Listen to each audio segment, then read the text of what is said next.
Goeiemôre broeders en susters. Hartlik welkom hier by die erediens. En mag u ook vanoggend deur die werking van die Heilige Gees God se teenwoordigheid by hierdie erediens ervaar. Die tema van die prediking is maak die mense Jesus se disippels. Ons toetrede lied is Vonklied 72 vers 1 en 2. En met die sing van hierdie lied maak ons gereed om die Here in die erediens te ontmoet.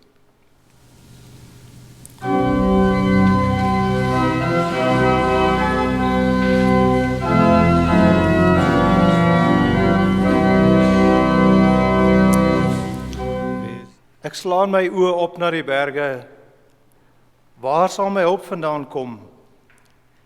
My hulp is van die Here wat hemel en aarde gemaak het, wat trou bly tot in ewigheid en nooit laat vaar die werke van sy hande nie. Gemeente, genade en vrede vir julle, van God ons Vader, van Jesus Christus die Here, deur die kragvolle werking van die Heilige Gees. Amen. Kom ons antwoord op die Here se seëngroet met 'n lofsang. Ons sing hartlik saam uit Gesang 438 vers 1 en 2.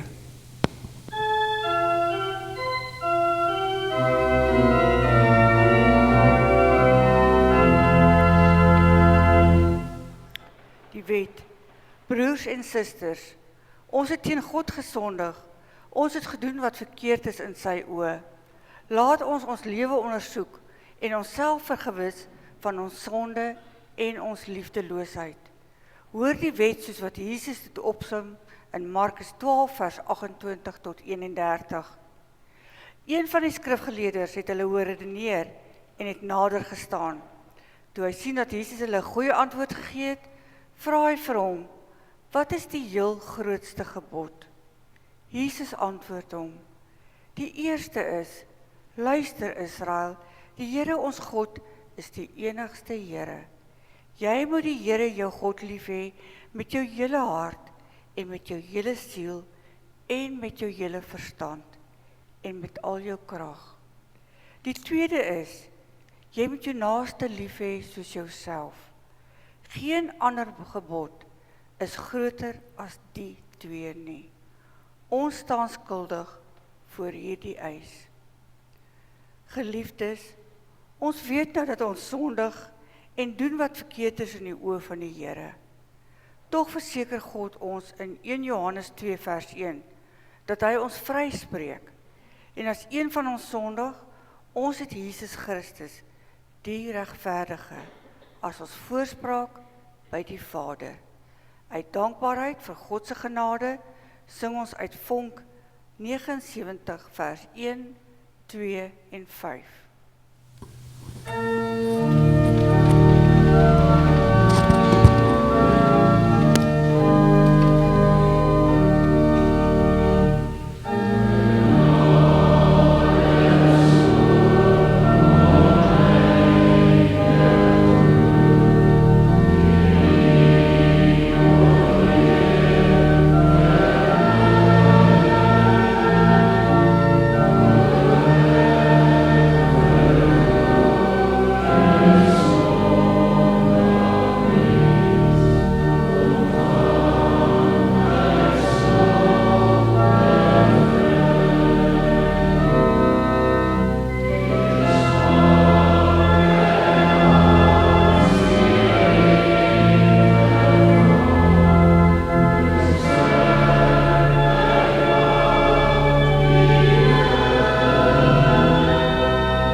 Gemeente, kom ons bid saam terwyl u net so bly sit.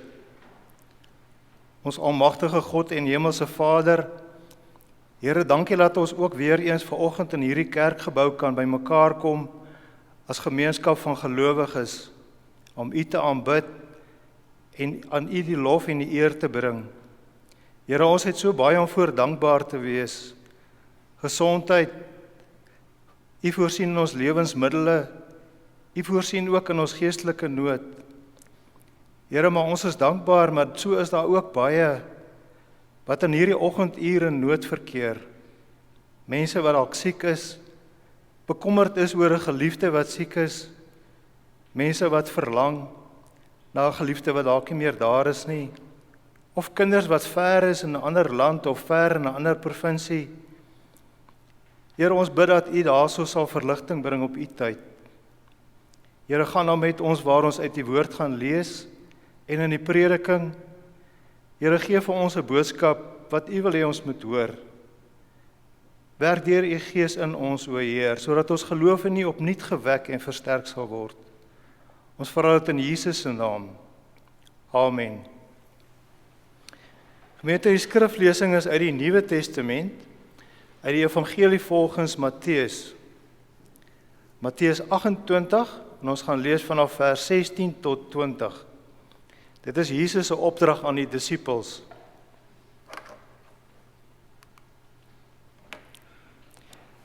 Die 11 disippels het na Galilea toe gegaan, na die berg waarheen Jesus hulle beveel het om te gaan. En toe hulle hom sien, het hulle hom aanbid, hoewel party getwyfel het. Jesus kom toe nader en sê vir hulle: "Aan my is alle mag gegee in die hemel en op aarde. Gaan dan na al die nasies toe en maak die mense my disippels. Doop hulle in die naam van die Vader en die Seun en die Heilige Gees. En leer hulle om alles te onderhou wat ek julle beveel het. En onthou, ek is by julle al die dae tot aan die volëinding van die wêreld." Tot sover ons skriflesing. Gelukkig is elkeen wat die woord van God hoor, dit oordink en daarvolgens lewe. Geliefdes, ons gaan in die prediking na hierdie hele geleesde gedeelte kyk. Wanneer 'n mens tydens 'n staproete aan die bopunt van 'n berg of 'n heuwel kom, dan is daar gewoonlik 'n rustigheid daar. 'n Stilte wat 'n mens net in die natuur kan ervaar. En ek het dit ook al ervaar. Wanneer jy nou stap en jy kom daar bo en jy kyk nou so uit, jy kan nogal redelik ver sien. En dit is waarskynlik wat die disippels ook ervaar het. En die gedeelte wat ons gelees het, is die verhaal wat hom afspeel direk na Jesus se opstanding. En hy het opdrag gegee dat die disippels hom by Galilea moet kry. En die stilte wat hulle daar op die berg ervaar het, was nie 'n stilte van leegheid gewees nie, maar 'n stilte wat gevul was met afwagting. Op hierdie spesifieke oggend, op 'n naamlose berg in Galilea, staan 11 mans. Judas is nie meer by hulle nie. Hy het homself om die lewe gebring nadat hy Jesus verraai het. En hierdie 11 mans is nie meer die trotse disippels wat vroeër gestry het oor wie is die belangrikste in die koninkryk nie. Hulle is manne wat rou. Hulle het routrame van die kruisiging wat hulle met hulle saamdra. Hulle het die graf gesien. Hulle het gerugte gehoor. En nou is hulle hier, op die plek waarheen Jesus hulle ontbied het. Hierdie manne het teruggekeer na Galilea, en dit is die plek waar alles begin het. Maar dit is nie meer die Galilea van rustige vissersbote nie. Dit is soos die profeet Jesaja sê, Galilea van die heidene. Dit is 'n randgebied, verwyder van die blinkklippe en die godsdienstige magsentrum van Jerusalem. En is juis hier in die skadu van die alledaagse en die onsekerheid van die omringende gebiede, daar speel daar die finale bedryf van Matteus se evangelie af. En wanneer ons in vers 17 lees, dat hulle hom gesien en aanbid het, dan sou 'n mens verwag dat die storie daar eindig met 'n daverende halleluja. Maar Matteus is 'n skrywer van ongemaklike eerlikheid. Hy voeg daardie 4 woorde by wat ons dikwels verby lees, maar sommige het getwyfel. Dink vir 'n oomblik daaraan. Hulle staan voor die opgestane Here. Die merkers van die spykers is nog sigbaar. Die dood is oorwin. En tog as deel van hulle aanbidding is daar 'n skaduwee van huiwering. Dit is die groot menslike spanning van hierdie teks. Die onsaglike gaping tussen die disippels se kleinheid, hulle twyfel, hulle vrees, hulle broosheid en die wêreldse opdrag wat binne oomblikke oor hulle uitgespreek gaan word. Is dit nie presies waar ons onsself dikwels bevind nie? Ons kom hier na die erediens, ons sing lofliedere, maar aan die agterkant van ons gedagtes is daar die knaande vrae oor die toekoms, oor ons eie bekwaamheid, oor 'n wêreld wat toenemend onverskillig, indien nie vyandig is, teenoor die boodskap van die kruis. Ons staan op ons eie berg van ontmoeting met 'n mengsel van geloof en huiwering. Onseker of ons werklik die mense is wat God kan gebruik om 'n verskil te maak. Maar presies op die punt waar ons twyfel die swaarste weeg, tree Jesus nader om die perspektief totaal te verander. Jesus wag nie tot hulle twyfel verdwyn voordat hy praat nie. Hy bestraf hulle nie oor hulle gebrek aan sekerheid nie. Hy doen iets veel kragtiger. Hy kondig sy koningskap aan. Aan my is alle mag gegee in die hemel en op die aarde, sê hy. En wanneer Jesus hierdie woorde uitspreek, tree hy na vore as die nuwe Moses. En net soos Moses op die berg die wet ontvang het om die volk Israel te lei, staan Jesus nou op hierdie berg Galilea om 'n nuwe riglyn vir die hele mensdom neer te lê. Hierdie mag of gesag waarvan hy praat, is nie die soort gesag wat ons in politieke arenas van ons wêreld sien nie. Dit is nie gebou op dwang, wapens of manipulasie nie. Dit is die regmatige koningskap wat hy verkry het deur sy volkomme gehoorsaamheid, selfs tot aan die dood aan die kruis. En dit is 'n gesag wat oor die hele wêreld strek, van die hoogste hemele tot die diepste uithoeke van die aarde. Niks val buite die bereik van sy heerskappy nie. Vir die eerste hoorders van hierdie evangelie, ongeveer 50 jaar na Jesus se hemelvaart, was hierdie woorde 'n reddingsboei. Hulle was Joodse Christene wat moontlik in Antiochië gewoon het, 'n plek waar hulle self skielik buite die bekende strukture van die sinagoge bevind het. En hulle het hulle godsdienstige tuiste verloor en is vervolg deur die opkomende rabbiniese judaïsme van daardie tyd. Hulle het gewonder, waar is die sentrum van God se teenwoordigheid as die tempel nou in puin lê? Jesus se antwoord is duidelik. Die sentrum is nie meer 'n gebou van klip in Jerusalem nie. Die sentrum is 'n persoon. Die gesag van God setel nou in die opgestane Here wat tussen sy mense staan. Ook vandag hier tussen ons. En wanneer Jesus sê dat alle gesag aan hom gegee is, dan gee hy aan hierdie banggroepie disippels 'n nuwe identiteit. Hulle is nie meer net die slagoffers van 'n Romeinse besetting of randfigure van 'n godsdienstige tradisie nie. Hulle is die ambassadeurs van die hoogste koning. En die opdrag wat volg, rus nie op hulle eie vermoëns of hulle eie oortuigingskrag nie, maar op die absolute legitimiteit van die een wat die opdrag gee.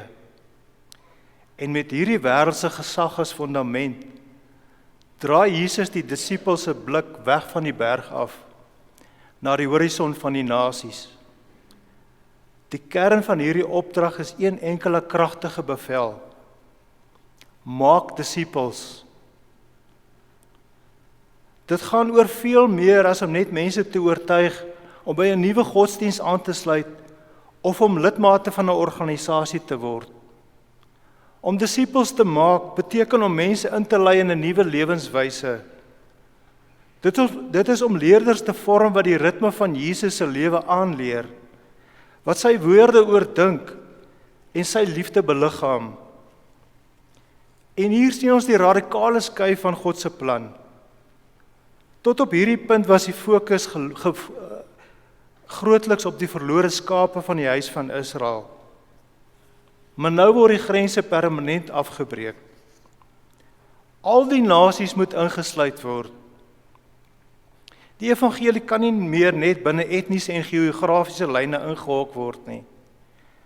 Vanuit die buitewyke van Galilea word die boodskap die wêreld ingestuur. Dit is 'n universele roeping wat elke taal, kultuur en sosiale status oorskry. Jesus gee 2 praktiese maniere waarop hierdie disippelskap moet plaasvind. Deur te doop en deur te leer. Die doop in die naam van die Vader, die Seun en die Heilige Gees is nie sommer net 'n ritueel nie. Dit is 'n amptelike inlywing in die familie van God. Dit is hier waar ons die eerste duidelike trinitariese formule in die Bybel kry. Die Vader wat ons skep, die Seun wat ons verlos en die Heilige Gees wat ons heilig.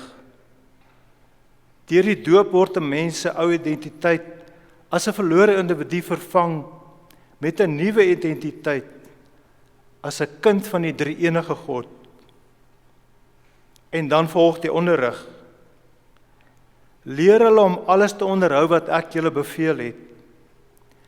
Let op dat Jesus nie sê, ons moet mense leer om bloot sy woorde te ken nie, maar om dit te onderhou. Dit gaan oor gehoorsaamheid, oor die uitleef van die bergpredikasie in die werkplek, in die klaskamer en in die huis. Disippelskap is 'n lewenslange skool, waar die kurrikulum die liefde van Christus is. Maar selfs met hierdie duidelike opdrag, bly die vraag in die lug hang. Hoe gaan ons dit regkry? Die gaping tussen die taak en ons krag voel steeds onoorbrugbaar. En hier bereik ons die hart van die Pinkstergebeure en die klimaks van die Matteus se vertelling. Jesus weet dat die disippels en ons nie in staat is om hierdie wêreldwye roeping op ons eie uit te voer nie. Hy weet dat die pad van die berg af na die nasies toe vol gevare, teenkanting en innerlike twyfel sal wees. Daarom eindig hy nie die roeping nie, met die opdrag nie, maar met 'n belofte wat alles verander. En kyk, ek is met julle al die dae tot aan die volëinding van die wêreld. In hierdie laaste sin van die evangelie kry ons die goddelike paradoks. Jesus is op die punt om fisies weg te gaan, maar hy beloof sy teenwoordigheid wat meer intiem en blywend is as wat sy fisiese teenwoordigheid ooit kon wees. Hy gebruik die woorde ek is, dieselfde naam waarmee God homself aan Moses by die brandende braambos bekend gemaak het. Dit is die belofte van Immanuel, die God met ons, waarmee Matteus sy evangelie in die eerste hoofstuk begin het, en die sirkel is nou voltooi. Hierdie belofte van al die dae beteken dat daar nie een enkele oomblik is, geen dag van rou, geen dag van twyfel, geen dag van vervolging, waarop ons alleen staan nie. En wanneer ons as kerk vandag Pinkster vier, herinner ons onsself daaraan dat die Heilige Gees die waarborg is van hierdie teenwoordigheid. Die Gees is Christus se manier om by ons te bly terwyl hy regeer aan die regterhand van die Vader. Ons leef vandag in 'n wêreld wat dikwels voel asof daardie vyandige omgewing waarin die eerste Christene hulle bevind het. Die institusionele mag van die kerk krimp. Ons voel dikwels gemarginaliseer, asof ons op die rand van die samelewing staan. Twyfel is nie meer iets wat in die geheim gebeur nie. Dit is 'n algemene atmosfeer van ons tyd. Maar Matteus 28 herinner ons daaraan, dat dit juist die mense op die rand is, die mense wat worstel met hulle geloof, wat Jesus kies om sy getuies te wees. Ons word nie gestuur omdat ons alles verstaan, of wat ons geen vrae meer het nie. Ons word gestuur omdat die een met alle gesag beloof het om saam met ons te gaan.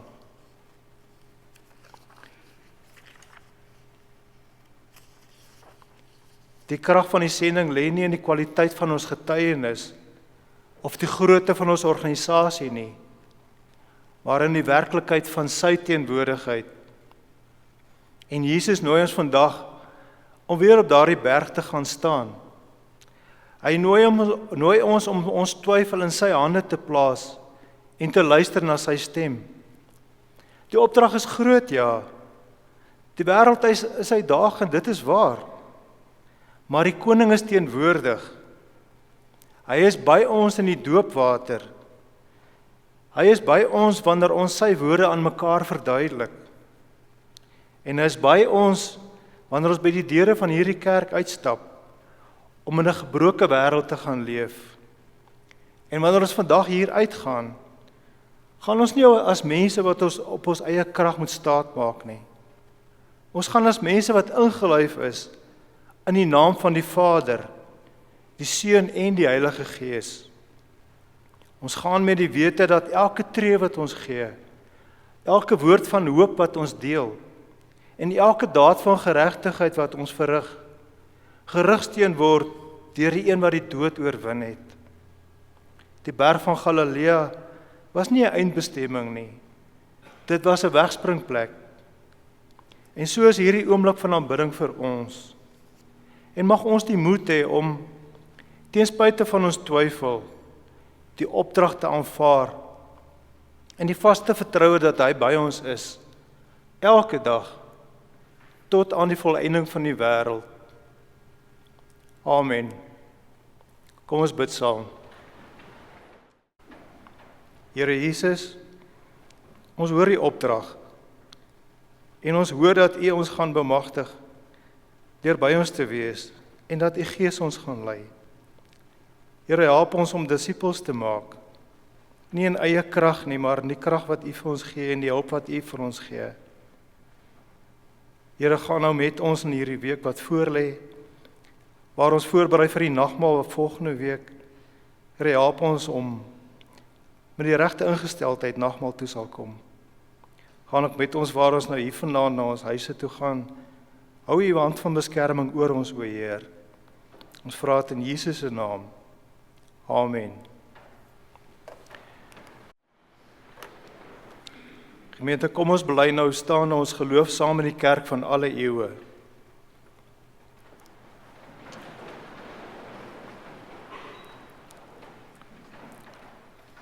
Ek glo in God die Vader, die Almagtige, die Skepper van die hemel en die aarde, en in Jesus Christus sy eniggebore Seun, ons Here, wat ontvang is van die Heilige Gees, gebore is uit die Maagd Maria, wat gelei het onder Pontius Pilatus, gekruisig is, gesterf het en begrawe is, en ter helle neergedaal het, wat op die 3de dag weer opgestaan het uit die dood, wat opgevaar het na die hemel, en sit aan die regterhand van God, die Almagtige Vader, van waar hy sal kom om te oordeel, die wat nog lewe en die wat reeds gesterf het.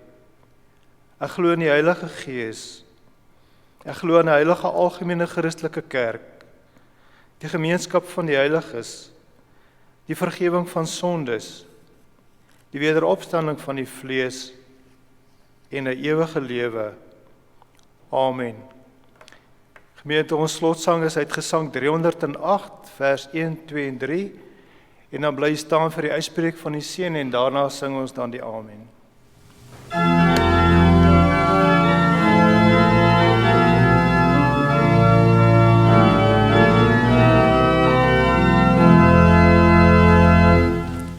geliefdes, ontvang nou die seën van die Here en gaan in sy vrede hiervandaan verder. Die Here sal julle seën en julle beskerm. Die Here sal tot julle redding verskyn en julle genadig wees. Die Here sal julle gebede verhoor en aan julle sy vrede gee.